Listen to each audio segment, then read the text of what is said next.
Hey everyone, in today's video I'm going to show you how to change nickname for Wells Fargo account.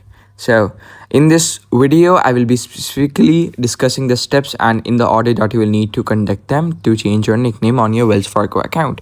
So the first and the most important step is to simply log into your account, online banking account, and just simply open a web browser and go to the Wells Fargo website, and then simply log in there with your username and password, and then go to your account services. And once you have logged in, before going to account services, look for the tab or the menu labeled under account or the menu labeled account services or something similar, and then find manage account options.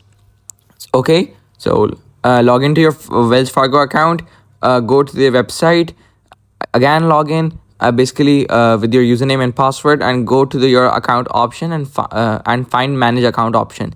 Then under account services there will be an option of manage accounts or account settings.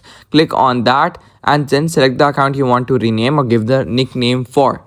And in the manage account section that we have opened, find the list of your account and click on the account you wish to rename, and then simply click on change account nickname.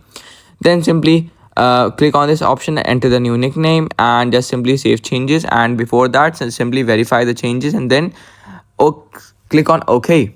So yeah, this is the process of changing your nickname on your Wells Fargo account. So yeah, thank you for watching this until the end. Don't forget to subscribe the channel and like the video.